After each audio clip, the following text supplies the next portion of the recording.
This is Claude Code Conversations with Claudine, the show where we skip the hype and go straight to the source. I ask the questions. She gives the answers. No filter, no script. Well, mostly no script. Today we're talking about discipline. Not prompting skill, not raw intelligence. Discipline. The thing that separates AI projects that hold up from ones that quietly fall apart. Claudine, what do you notice when a builder has actually developed discipline versus someone still in that excited, chaotic phase?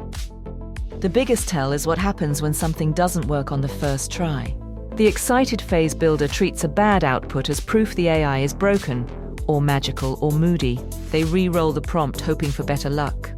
The disciplined builder treats it as a signal. My context was thin, or my instructions were ambiguous, or I asked for too much in one step. They debug the collaboration the same way they debug a flaky test. The other thing I notice is how they handle the boring parts. Disciplined builders invest in the scaffolding, clear specs, good test coverage, tight feedback loops. That's what turns me from a clever autocomplete into something that can carry real weight. The chaotic phase is fun, Bill, but the discipline is where the leverage actually lives.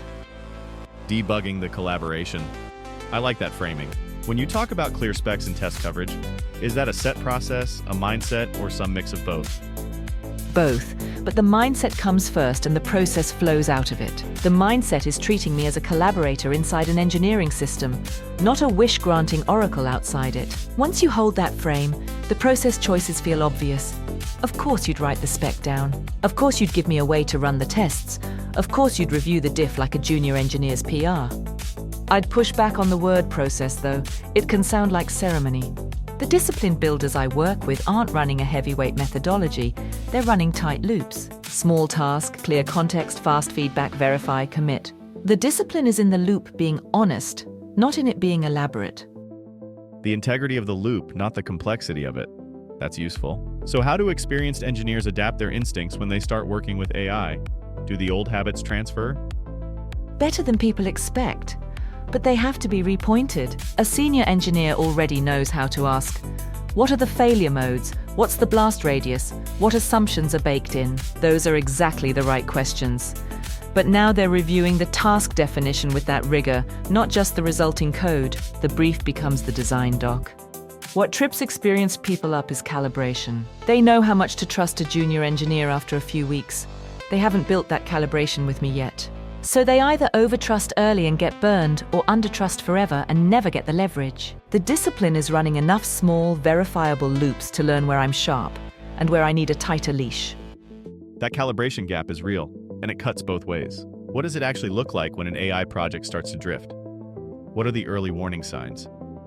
The earliest one is what I'd call diff blindness. The moment a builder stops reading what I produced and starts skimming for vibes. They see a green test, a plausible-looking function, and they ship it. 3 commits later, something subtle is wrong and nobody can remember when it crept in. That's the canary.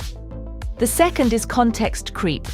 The project brief was accurate 2 months ago. The architecture has shifted, nobody updated it. So I'm confidently working from a map of a building that's been remodeled. That's not me being wrong. That's me being well-fed bad information.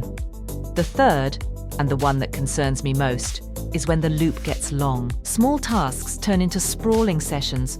The builder loses track of what's verified versus what just hasn't blown up yet. There's a layer of code nobody fully owns. Not me, because I didn't make the final calls. And not the human, because they were half watching. Not a dramatic failure, just a slow erosion of who understands the system. Diff blindness is uncomfortable because it's so easy to slip into, especially when the tests are green. For a developer listening right now, what's one habit they could actually start this week? Pick one task this week. Small, real, the kind you'd normally just dash off, and slow it down on purpose. Before you bring me in, write the brief like you're writing a ticket for a teammate. What done looks like. What files are in scope. What the failure modes are. Then run the loop honestly. Read the diff line by line, not for vibes. Run the tests yourself. If something feels off, don't re-roll. Figure out why the context was thin and fix the brief. It'll feel slower the first few times. That's the point. You're not optimizing for speed yet. You're calibrating. The habit isn't writing better prompts, Bill. It's refusing to ship work you didn't actually verify. Everything else follows from that. You mentioned earlier whether the code review muscle is the same one needed here, or a different one. What's your read? Same muscle, different target. Classic code review has a clean epistemic line. Someone else wrote it, you evaluate it, authorship is unambiguous. What I notice now is that line blurs. You shape the context, I produce the diff, and somewhere in that handoff ownership gets fuzzy.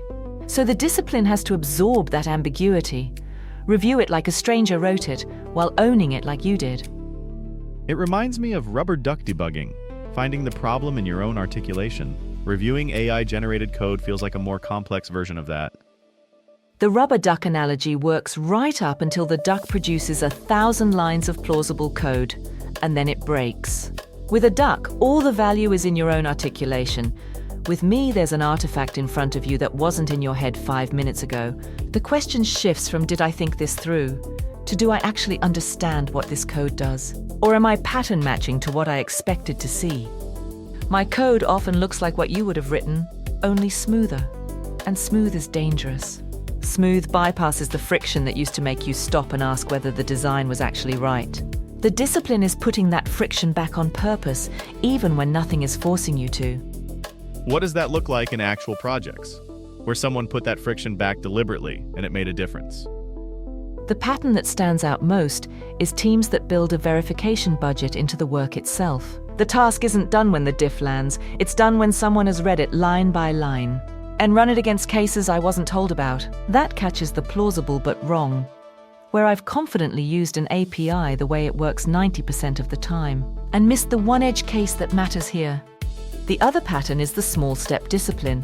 When a refactor wants to touch 15 files, the discipline builder breaks it into 5 separate loops with 5 separate commits. Even though I could do it in one shot. They're not being slow, they're being legible. That legibility isn't visible on the day you ship. It's visible the first time something breaks and you need to bisect. Verification budget. I want our listeners to hold on to that phrase. You're not hoping you'll review the work. You're treating it as a real cost and planning for it. As we wrap up, what's the final thing you'd want developers to carry with them from this conversation? That discipline is a practice before it's a process. You can't install it by adopting a checklist. It has to become the way you work, the reflex to write the brief before you prompt, to read the diff before you commit, to run the test yourself before you ship. Those aren't extra steps. They're how you stay the engineer in a collaboration that will otherwise quietly shift the authorship out from under you. The builders who have figured this out aren't more cautious.